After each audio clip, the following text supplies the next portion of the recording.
하나님이 나를 대하실 때 획득가치, 효용가치, 또 소유가치로 대할까요? 아니면은 관계가치로 나를 대할까요? 오늘 본문은 탕자의 비유입니다. 탕자의 비유가 사실은 창세기부터 요한계시록까지 66권을 담아놓은, 그것을 하나의 스토리로 담아서 얘기하는 내용입니다.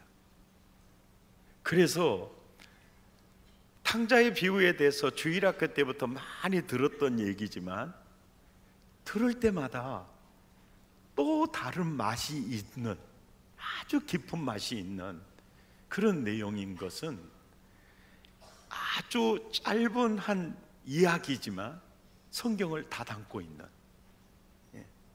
그래서 오늘은 그 둘째 아들이 유산 받아가지고 타국에 가서 다 허비해버리고 맙니다. 이제 그 아들을 대하시는 그 하나님의 눈, 그리고 하나님의 그 모습은 나를 대하는 그 모습 그대로거든요. 누가복음 15장 13절에서 14절 함께 읽죠. 시작. 그 후 며칠이 안 되어 둘째 아들이 재물을 다 모아가지고 먼 나라에 가 거기서 허랑방탕하여 그 재산을 허비하더니 다 허비한 후 그 나라에 크게 흉년이 들어 그가 비로소 궁핍한지라. 15절. 가서 그 나라 백성 중 한 사람에게 붙여 사니 그가 그를 들로 보내어 돼지를 치게 하였는데 그가 돼지 먹는 지업 열매로 배를 채우고자 하되 주는 자가 없는지라. 모든 재산을 다 허비해버리고 살기 위해서 품꾼으로 들어가 사는데 품삯을요, 돼지가 먹는 사료도 배부르게 안 주네요. 그럴 때 17절에 스스로 이제 돌이켜 내 아버지에게는 그래도 품꾼들이 먹을 것은 풍족한 품꾼이 얼마나 많은고 하고 이렇게 나는 여기서 줄여 죽는구나 그러면서 그때야 아버지를 그리워하게 되죠. 18절에 내가 일어나 아버지께로 가서 아버지, 내가 하늘과 아버지께 죄를 지었습니다 하고 내가 가리라. 그래 가면서 그는 이런 생각을 했어요. 19절에 보면 지금부터는 아버지의 아들이라 일컬음을 감당하지 못하겠습니다. 나를 품꾼의 하나로 받아주십시오. 둘째 아들은 자기가 자기 자신을 대하는 가치가 관계 가치입니까? 효용 가치, 획득 가치입니까? 획득 가치로 보는 거예요. 아버지, 저는 아무것도 가진 게 없고요. 저는 모든 걸 다 잃었어요. 그러니까 나는 아버지 아들의 자격이 없어요. 획득 가치로 자기 자신을 보는 겁니다. 그런데 20절에 그 둘째 아들을 대하는 아버지는 그 아들을 대할 때 관계 가치로만 봅니까? 획득 가치로 봅니까? 누가 먼저 발견하죠? 아버지가 아들을 먼저 발견해요. 그러니까 아들이 집을 나가는 순간부터 아버지는 그 자리에서 돌아오기만 기다리셨다는 뜻이에요. 그리고 측은히 여겨, 그 아들 그 자체만 보는 거예요. 측은히 여겨 달려가 목을 아는데 목욕했느냐 옷을 빨아 입었느냐 이건 아무 상관이 없는 거예요. 그냥 내 아들이니까 관계 가치로만 보는 거예요. 그리고 입을 닦았는지 안 닦았는지 확인도 안 해보고 입 맞췄다. 그냥 아버지는 아들 그 모습 그대로 만족한 거야. 아, 하나님은 관계 가치로 우리를 대하시는구나.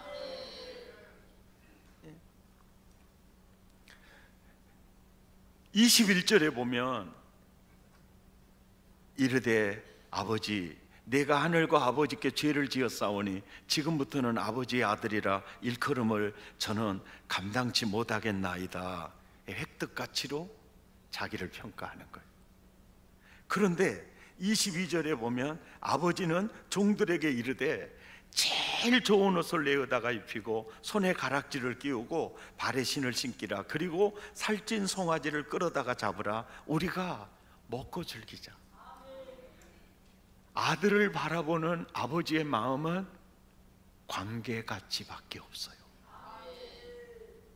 내 아들이니까 다 그 한 가지만 보는 거예요. 24절에 시작. 이 내 아들은 죽었다가 다시 살아났으며 내가 잃었다가 다시 얻었노라 하니 그들이 즐거워하더라. 그러니까 자기 품에 안기는 아들 자체만으로, 나는 네가 내 안에 있다는 자체만으로 행복하다.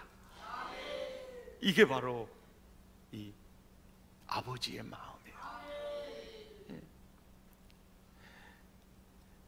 그러는데 이제 둘째 아들을 대하는 아버지의 모습을 보고 첫째 아들은요 완전히 획득 가치로 동생을 바라보면 이거 몽둥이 맞아야 될 자식인데 너무나 잘 이렇게 막 살찐 송아지가 웬 말이에요. 열받았다가 나요. 25절부터 함께 읽죠. 시작. 맏아들은 밭에 있다가 돌아와 집에 가까이 왔을 때 풍악과 춤추는 소리를 듣고 한 종을 불러 이 무슨 일인가 물은데 대답하되 당신의 동생이 돌아왔음에 당신의 아버지가 건강한 그를 다시 맞아들이게 됨으로 인하여 살찐 송아지를 잡았나이다 하니 30절에 아버지의 살림을 창녀들과 함께 삼켜버린 이 아들이 돌아오매 이를 위하여 살찐 송아지를 잡으실 수가 있습니까? 항의하는 거예요.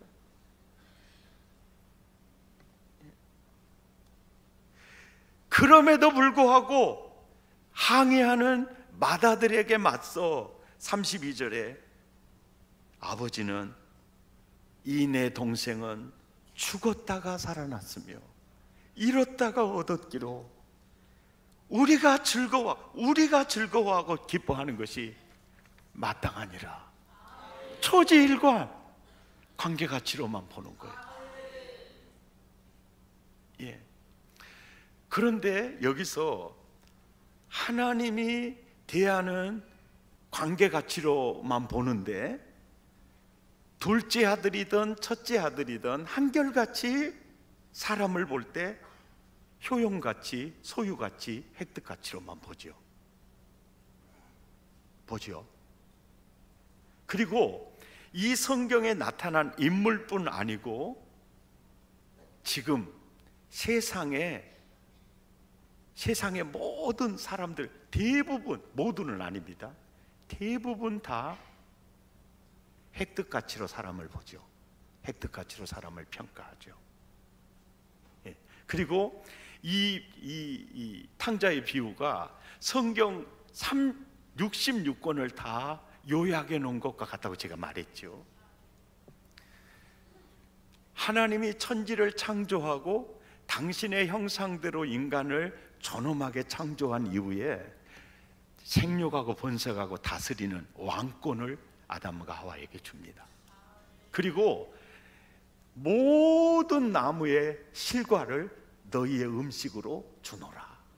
그래서 끊을 때마다 과실을 채취하면서 그 가운데 선악을 알게 하는 그 과일나무를 보게 될 거다. 그러면서 창세기 2장 27절에 선악을 알게 하는 나무의 실과는 먹지 마라. 그러니까 아담이 아들을 낳고 손자가 태어나고 2대 3대 500년 1000년이 흐르면서 많은 인류가 그 과실을 채취하면서 그들이 잊어서는 안 될 사실이 뭐냐면 이 세상은 하나님이 지으셨고 우리를 당신의 형상대로 만물의 영장으로 지으셨고 생육하고 번성하고 땅에 다스리는 왕권을 주셨고 그리고 선악을 알게 하는 실과를 볼 때마다 하나님이 우리 사랑하셔서 우리를 지었고 우리에게 이 모든 것을 허락하셨고 그래서 그 사랑 속에서 그 사랑을 누리며 천국을 누리며 살게 한 거예요. 그러니까 선악을 알게 하는 나무의 열매는 먹지 말라, 이 말은 율법이면서 동시에 행복의 울타리였어요. 복음이었습니다. 그러니까 이 말을 재해석하면 내 안에 거하라, 그리고 생명을 얻고 더 풍성히 얻으며 살아라, 이게 울타리였어요. 그래서 선악을 알게 하는 나무 실과를 먹지 말라, 율법이면서 동시에 복음이었어요. 이해가 됩니까? 그러니까 하나님이 가장 중시 여겼던 건 뭐냐면 관계였어요. 내 안에 거하라, 나도 너희 안에 거하리라. 이게 이거였어요. 관계 가치였어요. 그런데 이거에 이런 상황에서 마귀가 창세기 3장 5절에 아담과 하와에게 찾아와서 아담과 하와를 유혹하는 사상, 원리는 선악을 알게 하는 실과를 먹는 날에는 네가 하나님과 같이 되어 획득 가치를 가지고 와서 유혹을 해요.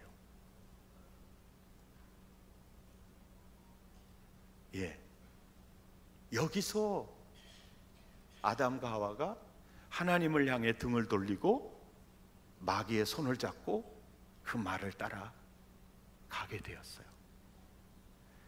그 이후로 세상은 관계가치 또 획득가치 두 라인이 흘러가게 돼요. 두 라인이.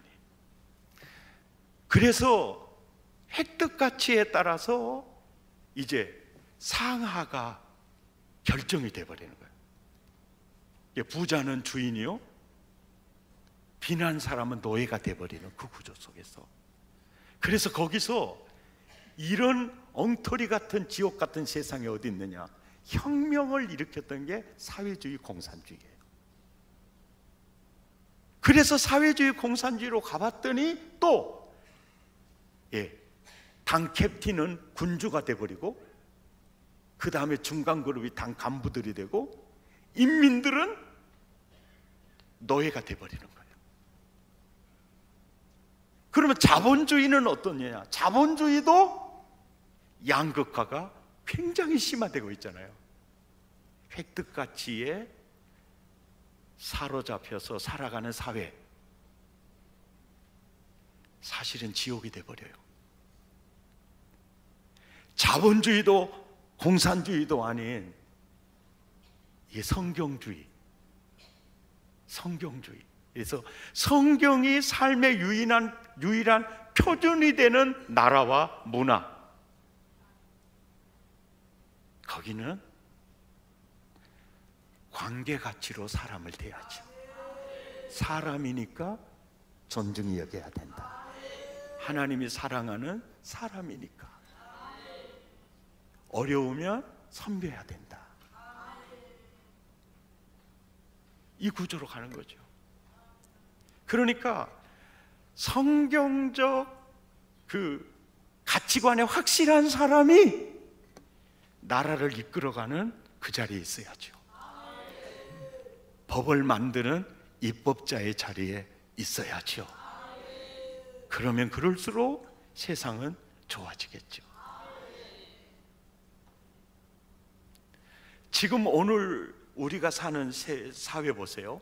획득 가치로 사람을 대하는 사회, 효용 가치로 사람을 대하는 사회, 소유 가치로 사람을 대하는 사회. 그 사회는 차별화되는 사회예요. 그리고 차별화되는 사회는 우열이 갈라지는 사회예요. 이 사회를 건강한 사회라고 할 수가 없어요. 자, 지금 패널림픽이 시작이 됐죠. 이제 금메달 따는 사람 하나예요. 그 한 사람만 드러나요. 근데 그 한 사람도 4년 뒤에 또 못 따면 떨어지잖아요. 그러니까 또 그걸 따기 위해서 목마른 인생을 사는 거예요. 앞으로 4년 동안 또 그 인생을 살아가요. 못 따는 사람은 다 보이지도 않잖아요. 이런 사회를 건강한 사회라고 볼 수가 없어요.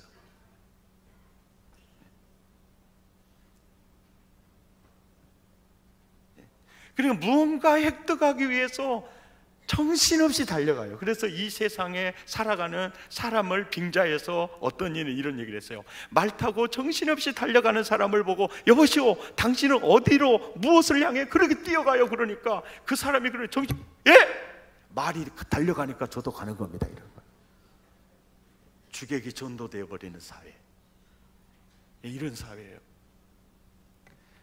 피곤한 사회고 우울한 사회예요. 그래서 자살률이 늘어가는 겁니다. 우리가 사회가 아니라 가정에서도 보면, 예? 돈 잘 벌어오는 아빠, 획득 가치가 그걸로 보면 대단한 아버지, 실직하면. 자, 엄마 또 자식 공부 잘하면 획득 가치로, 효용 가치로 보면 그 가정이 지옥입니까? 천국입니까?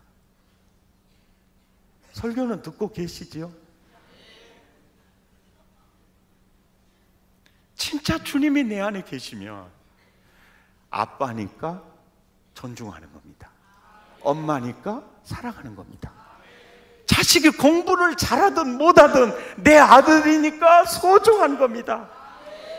예, 남편과 아내가 획득, 소유, 가치가 있든 없든 당신 내 남편이니까, 당신 내 아내니까. 이 가치가 바로 성경이에요. 획득 가치로 사람을 대하고 한다. 이건 사탄 사상에 사로잡혀서 도둑맞는 세상 가정이 돼버려요.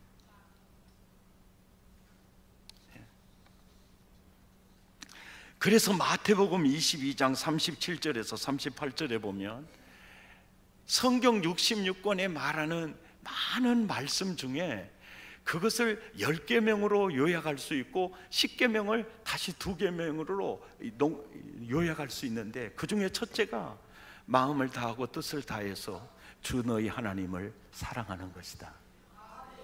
하나님과의 아름다운 관계, 하나님과 너무나 좋은 관계 속에 살아가는 것이다.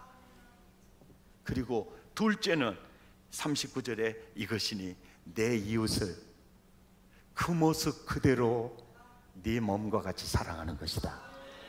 완전히 성경 자체가 관계가치예요. 아멘입니까? 완전히 그 가치예요.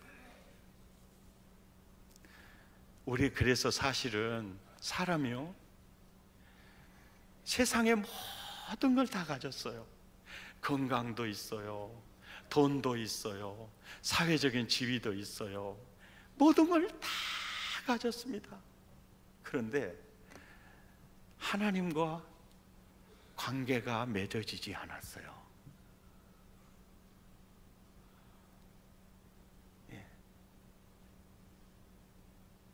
그 이제 좀 더 느끼는 단어로 말하면 여러분에게 딸이 하나 있어요.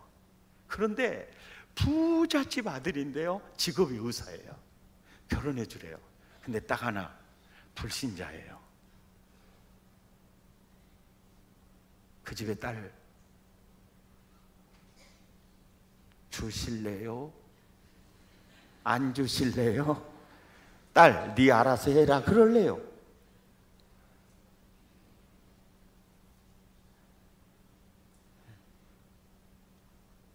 우리가 딱 그 자리에 가면 멈칫해져요. 맞죠? 자, 우리 이제 주변에 예수 믿는 사람도 있고 안 믿는 사람 많이 있어요. 많이 있습니다. 왜냐하면 이 세상은 다 섞여 사는데 암 걸리셨어요. 반응이요. 예수님이 중심에 있는 사람, 예수 안에 거하는 사람의 반응과 그렇지 않은 사람의 반응은 완전히 달라요. 진짜예요. 배우자를 잃었어요. 예수가 있는 자와 없는 자가 반응이 완전히 달라요. 사업에 실패했어요. 부도났어요. 망했어요. 예수 안에 있는 자, 그렇지 못한 자 반응이 완전히 달라요. 신앙은요, 윤리운동이 아니에요. 달라요. 아유, 이렇게 어려운 일 당하셨는데 위로하러 갔는데 아니야, 그 사람이 위로해. 왜 그럴까요? 예수가 있으면 그 마음과 생각을 딱 붙들고 있어요. 딱 붙들고 있어요. 이 속에 하나님의 섭리를 보는 눈이 있어요. 있어요. 바라는 실상을 보는 눈이 있어요. 있어요.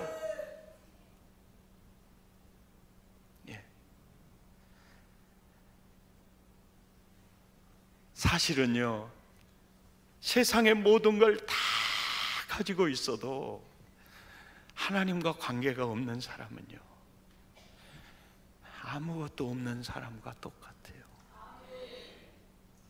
그런데 나는 없어도 당신이 내게 있으면 나는 언제나 있습니다. 나는 있어도 당신이 내게 없으면 나는 언제나 없습니다. 아멘입니까? 당신이 있으므로 나도 있고 당신의 노래가 머물므로 나는 부를 수 있어요. 주여, 꽃처럼 향기 나는 나의 생활이 아니어도 나는 당신이 좋을 수밖에 없어요. 주 예수 나의 당신이여. 사실은요, 예수님 한 분이면 사실 우리는 천하를 얻은 것과 같은, 주님, 나는 하나님 한 분이면 충분합니다. 예수님, 나는 하나님 한 분이면 충분합니다. 아멘입니까? 아따, 그래도 돈이 조금 있었을 것 같은데요.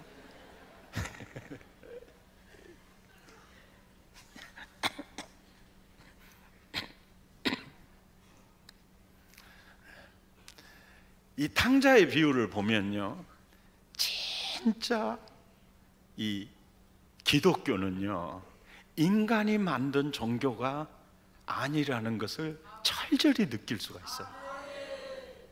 세상에 사람이 만든 모든 종교는요, 획득가치로 봐요. 공을 쌓았느냐, 윤리적으로 계율을 다 지켰느냐, 죄를 스스로 이겼느냐? 야, 이 얘기를 놀라운 거예요. 그 획득 가치로 구원을 이룰 자 없다는 걸 아세요? 원웨이, 내 안에 거하라. 수고하고 무거운 짐진 자들아, 내게로 와. 내게로 와. 내가 너희를 쉬게 하리라. 그리고 이게 공개된 언약입니다. 이게 공개된 언약이요. 누가복음 15장 20절에 아버지가 그를 보고 측은히 여겨 달려가 목을 안고 입을 맞춘다. 네가 내게로 돌아오면 내가 너를 이렇게 대한다. 공개적인 계시입니다. 그리고 22절 23절에 제일 좋은 옷을 내어다가 입히고 손에 가락지를 끼우고 발에 신을 신기라. 살찐 송아지를 끌어다가 잡으라. 우리가 먹고 즐기자. 공개된 약속입니다. 아멘입니까? 누가복음 15장 24절에 내 아들은 죽었다가 다시 살아났으며 내가 잃었다가 다시 얻었노라 하니 그들이 즐거워하더라. 관계, 내 안에 있느냐? 나는 네가 내 안에 있을 때 나는 너무 즐겁다. 예, 어느 정도 수준이 됐느냐 이게 묻지 않잖아요. 이게 진짜, 이게 복음이에요. 이게 기독교입니다. 아멘입니까? 그런데 가만히 봐보세요. 이 비유하고 둘째 아들을 대하는 아버지의 그 손길하고 나를 대하는 그 하나님의 손길이 차이가 있는가 한번 더듬어 보세요. 내가 처음 주를 만났을 때 외롭고도 쓸쓸한 모습 조용히 내 손 잡아 이끄시며 병든 자여 일어나거라 눈물을 흘리며 참매하였었네 나의 믿음이 뜨거웠었네 할렐루야 주를 만나 이 기쁨 영광의 찬송을 돌리리. 다르지 않죠? 아멘입니까? 내가 복음을 전해서 돌아오는 그 사람에게도 주님은 한결같으세요. 예수는 어제나 오늘이나 영원토록 동일하시고 유대인이나 헬라인이나 차별이 없음이라 주의 이름을 부르는 모든 자에게 부요하시도다. 지금까지 긴장하면서 설교 들으시느라고 고생하셨죠. 오늘은 설교를 마무리 지면서 그리고 못생긴 나를 바라보느라고 얼마나 지겨우셨을 텐데 오늘 진짜 세계적인 배우를 제가 보여드리겠습니다. 마릴린 먼로입니다. 케네디 생일날 백악관에 초청을 했을 때 마릴린 먼로가 해피 버스데이 투 유 그럴 때 케네디가 입이 딱 벌어져 가지고요, 아이고 나 이제 죽어도 여한이 없겠다 그랬답니다. 그리고 당시에 이 여인과 함께 아주 쌍벽을 이뤘던 또 한 배우가 있었습니다. 바로 에반스 콜린이라는 이런 배우였습니다. 사진이 조금 그렇게 남았는데요, 아주 마릴린 먼로가 늘 라이벌 의식으로 느꼈던 인물이에요. 그런데 이 콜린이라는 이 할리우드의 유명한 배우가요 은퇴 선언을 합니다. 그리고 기자회견을 해요. 저는 이제 할리우드를 떠납니다. 여러분, 저는 지금 깊은 사랑에 빠져 있습니다. 저는 그 사랑에서 빠져나오고 싶은 생각이 없습니다. 그래서 제가 헐리우드를 떠나기로 마음먹었습니다. 그러니까 기자들이요, 도대체 누구와 그런 깊은 사랑에 빠졌단 말입니까? 도대체 그 남자는 누굽니까? 이거 한국말로 전라도 버전하면 그놈이 도대체 누굽니까? 내가 그분을 선택한 것이 아닙니다. 그분이 나를 선택하셨어요. 그분은 예수 그리스도이십니다. 그분은 나를 위해 십자가에 죽어주셨어요.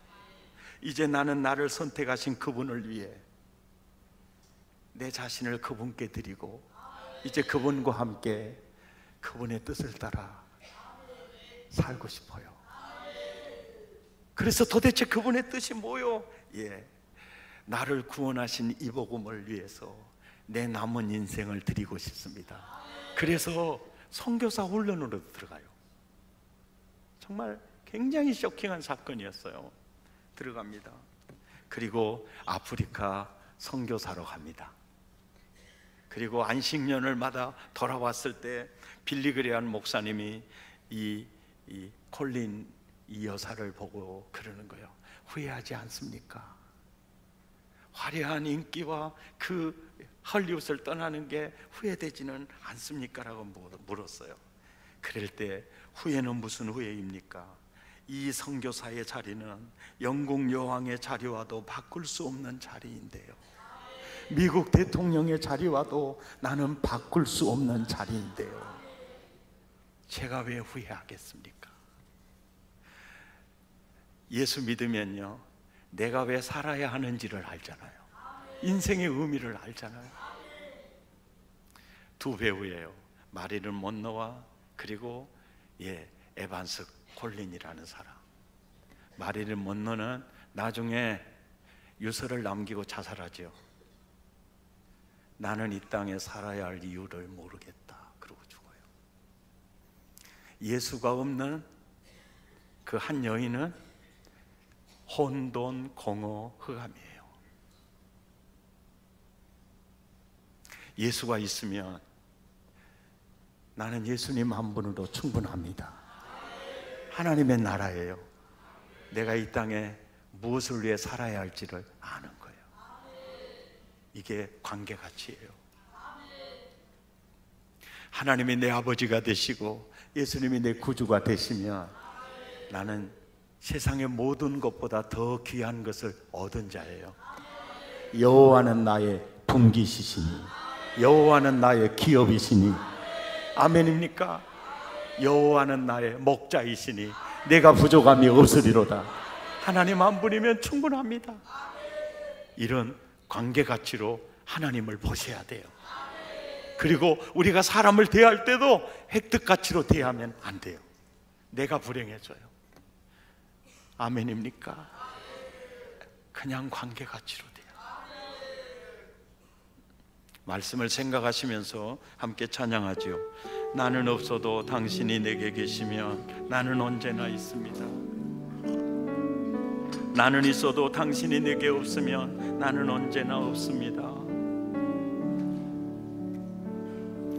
나는 없어도 당신이 내게 계시면 나는 언제나 있습니다.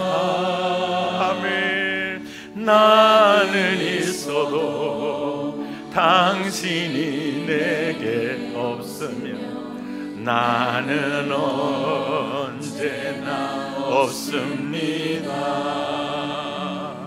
당신이 있으므로 나도 있고 당신의 노래가 머물므로 나는 부를 수 있어요. 주여 꽃처럼 향이 나는 나의 생활이 아니어도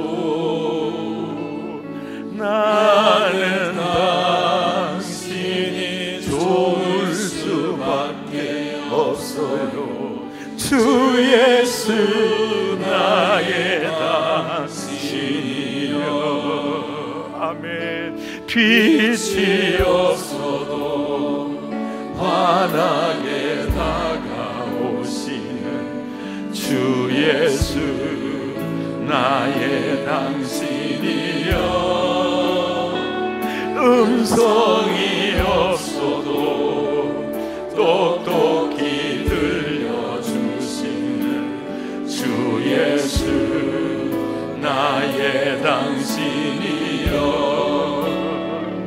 당신이 있으므로 나도 있고 당신의 노래가 머무르므로 나는 부를 수 있어요 주여 꽃처럼 향이 나는 나의 생활이 아니어도